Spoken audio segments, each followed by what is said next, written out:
Movie के start में हमें ग्रीन कलर का कॉमेट देखते हैं जो कि अर्थ की तरफ आ रहा था। अब ये कॉमेट बहुत हजार सालों में ही एक दफा अर्थ पर आया करता था और इसी से रिलेटेड हम आगे की स्टोरी सुनते हैं जहाँ पर हम फॉन और टिंकरबेल को देखते हैं। फॉन टिंकर को कहीं लेकर जा रही थी और टिंकर बस उसे यही पूछ रही थी कि तुम मुझे लेकर कहाँ जा रही हो। फॉन के पास एक बहुत बड़ी सी बास्केट थी जिसके ऊपर उसने कुछ फ्रूट रखा था। अब फॉन टिंकर से कहती है कि मैं तुम्हें एक सरप्राइज दिखाती हूँ पर तुम प्रॉमिस करो तुम डरोगी नहीं। टिंकरबेल भी एक्साइटेड होकर कहती है कि मैं डरूंगी नहीं, लेकिन जब उसे फॉन उस जगह पर लेकर जाती है तो पता चलता है कि ये एक हॉक है जो कि इंजर्ड था। अब उसे देखकर तो टिंकरबेल की चीखें ही निकलने वाली थी। फॉन उसे बहुत मुश्किलों से कंट्रोल करती है और बताती है कि ये बहुत ज्यादा जख्मी है और हमें इसकी हेल्प करनी होगी, जिसके बाद ये दोनों उसकी हेल्प करते हैं और उसी बास्केट में फ्रूट से कवर करके उसे आराम से लेकर जा रहे थे। अब रास्ते में इनको कुछ और फेरीज मिल जाती हैं। जैसे ही ये फेरीज इस बास्केट के पास पहुंचती हैं तो फेरी डस्ट की वजह से सारा फूड हवा में उड़ने लगता है और ये छोटा सा हॉक बाहर आ जाता है, जिसके बाद सब फेरीज बहुत ज्यादा डर जाती हैं। ये हॉक अपने पेरेंट्स को आवाज देने लगता है, जिसको सुनते साथ ही मॉम और डैड हॉक यहाँ पर पहुँच जाते हैं। अब ये तो काफी ज्यादा खतरे की घंटी बजने वाली बात थी, जिसके बाद निक्स का ग्रुप यहाँ पर उनको बचाने के लिए पहुँच जाता है। इससे पहले कि निक्स इस बेबी हाउल को भी पकड़ लेती, फॉन उसे रोकती है और बताती है कि ये खतरे वाला कोई भी नहीं है। जिसके बाद निक्स उसे कहती है कि तुम क्वीन के आगे जाकर ये सारी बात एक्सप्लेन करो। अब ये बहुत ही ज्यादा खतरे की बात है कि तुम इतने बड़े बर्ड्स को हमारे पास रख रही हो। क्वीन यहाँ पर फॉन को समझाने की कोशिश करते हैं कि यहाँ पर बर्ड्स बहुत ज्यादा डेंजरस हैं, छोटे छोटे एनिमल्स को ये खा जाते हैं, जिसकी वजह से हमें यहाँ पर रखना बहुत ही ज्यादा मुश्किल होगा। फॉन भी अब प्रॉमिस करती है कि वो दोबारा से ऐसा कुछ नहीं करेगी और चली जाती है। अब कुछ ही देर के बाद फॉन को दूर से कोई आवाज आती है, जैसे कि शायद कोई बहुत ही ज्यादा खतरे में हो। फॉन अब इस आवाज को फॉलो करने लगती है। रास्ते में इसे एक फुटस्टेप भी नजर आता है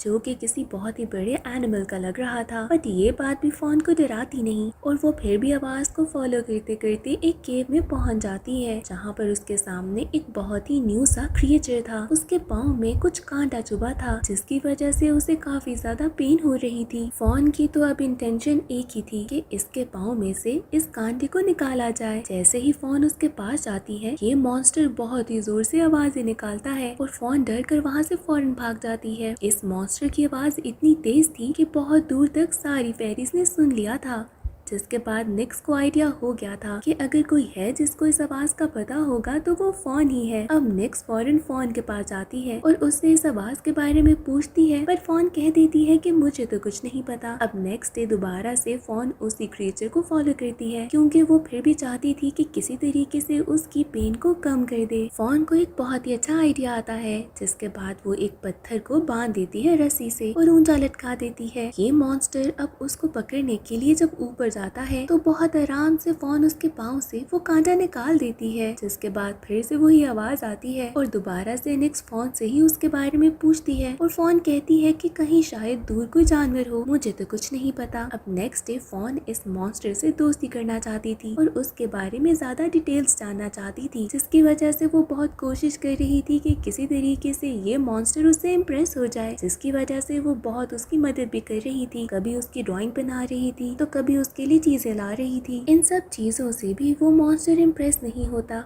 वो बस अपने काम में ही लगा था, जिसको फॉन नोटिस करती है कि ये कर क्या रहा है। ये मॉन्स्टर एक बहुत ही ज्यादा लंबा सा पाइल बना रहा था पत्थरों का, जिसके बाद फॉन समझ आती है कि मुझे इसकी मदद करनी चाहिए और वो छोटे छोटे पत्थरों पे फेरी डस्ट डाल रही थी ताकि इस मॉन्स्टर के लिए उनको कैरी करना आसान हो जाए। इन्हीं पत्थरों में से एक पत्थर जाकर फेरीज के पास गिरता है। निक्स को बहुत हैरानी होती है और वो समझ नहीं पाती कि ये क्यों हुआ, जिसकी वजह से वो दोबारा से अपने ग्रुप के साथ उसी जगह पर जाती है। इतनी देर में फॉन ने उस मॉन्स्टर को छुपा दिया था, जिसके बाद निक्स को इतना तो पता चल ही गया था कि यहाँ पर कुछ गड़बड़ है और वो इस सब के पीछे इंक्वायरी करने लग जाती है कि यहाँ पर चल क्या रहा है। वैसे तो निक्स ने ये क्रिएचर देखा नहीं था, लेकिन उसे काफी हिंट्स मिल चुके थे, जैसे कि उसने काफी ज्यादा आवाजें भी सुन ली थी और फुटस्टेप्स भी देख लिए थे। अब इसके बाद निक्स लाइब्रेरी में जाकर बहुत सारी बुक्स रीड करती है, जिसके बाद छोटे छोटे पीसेस उसे कनेक्ट करने के बाद पता चल ही जाता है कि वो किस क्रीचर के अगेंस्ट लड़ने वाली है। दूसरी तरफ फॉन अपनी सारी फ्रेंड से इस क्रिएचर को मिलवाती है, जो कि जानते थे कि अगर निक्स को पता चला तो ये क्रिएचर खतरे में हो सकता है। तो ये सब लोग प्लान करते हैं कि हम इसको छुपा कर रखेंगे, लेकिन हर कोई फॉन को यही कहता है कि तुम क्वीन को जाकर ये बता दो। पर इससे पहले कि फॉन जाकर क्वीन को कुछ बताती, निक्स पहले ही क्वीन के पास पहुंच जाती है और उसे बता देती है कि यहाँ पर एक ऐसा क्रिएचर आया है जो कि खतरे की अलामत है और वो एक ऐसी चीज बना रहा है जिससे यहाँ पर बहुत ज्यादा तबाही हो सकती है। जिसके बाद क्वीन फॉन और निक्स को कहती है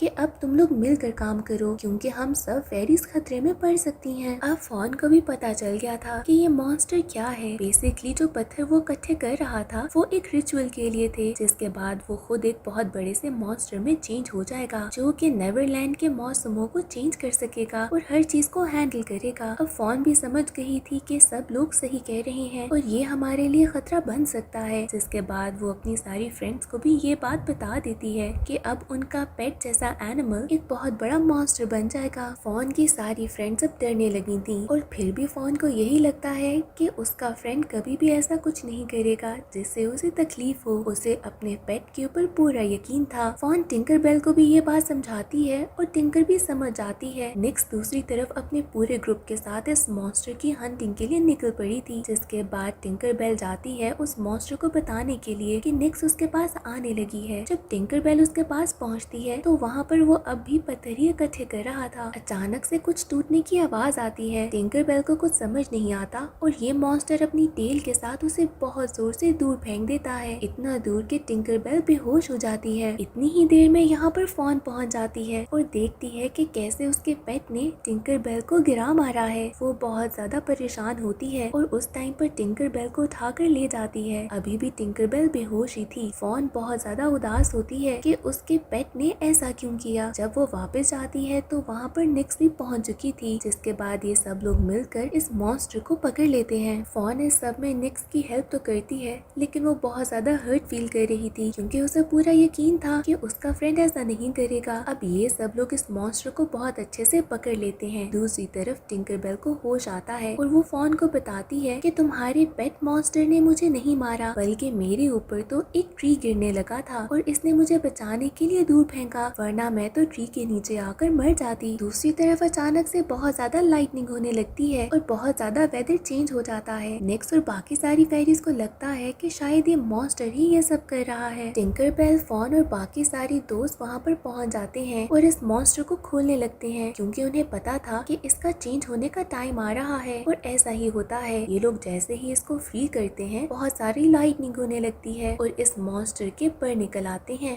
और वो और भी बड़ा हो जाता है। आसमान से बहुत ज्यादा लाइटनिंग गिर रही थी और अब ये मॉन्स्टर उस लाइटनिंग को अपने अंदर लेने के लिए जा रहा था। पर निक्स को लग रहा था कि शायद ये मॉन्स्टर फेरी हॉलो को खत्म करने जा रहा है और वो एंड की लाइटनिंग को इंटरप्ट करती है। इस सब के बीच में एक लाइटनिंग अब निक्स की तरफ आ रही थी और ये मॉन्स्टर निक्स को बचाने के लिए वो लाइटनिंग खुद पे ले लेता है। जिसके बाद निक्स को समझ आ जाती है कि इसने मुझे बचाया है तो ये बुरा कैसे हो सकता है। अब ये रिचुअल अगर कंप्लीट ना होता तो ये मॉन्स्टर ऐसा ही रह जाता, जिसकी वजह से फॉन इस मॉन्स्टर को लाइटनिंग के बीच में गाइड करती है ताकि ये सारी लाइट को एब्जॉर्ब करता और पूरा मॉन्स्टर बन सकता। लेकिन इस सब के बीच में फॉन को भी बहुत ज्यादा लाइट लगती है और वो मर जाती है। यहाँ पर ये मॉन्स्टर अपने अंदर की लाइट यूज करता है और फॉन को दोबारा से जिंदा कर देता है। इसके बाद सारा स्टॉर्म भी खत्म हो जाता है और नेक्स्ट डे ये मॉन्स्टर फॉन और बाकी सब फेरीज के साथ मिलकर पिक्सी हॉलो को दोबारा से ठीक करता है, जो कि सारे स्टॉर्म की वजह से काफी खराब हो गया था। अब इसके बाद फॉन सबको बताती है कि हमारे क्यूट से मॉन्स्टर का अब हाइबरनेट करने का टाइम आ गया है। सब फेरीज ये सुनकर काफी उदास होती हैं। जिसके बाद ये सब लोग इस मॉन्स्टर को उसी केव में लेकर जाती हैं, जहाँ पर फॉन उसके लिए एक बहुत कम्फी बेड रेडी करती है ताकि वो आराम से हाइबरनेट कर सके। और इसी के साथ मूवी एंड हो जाती है।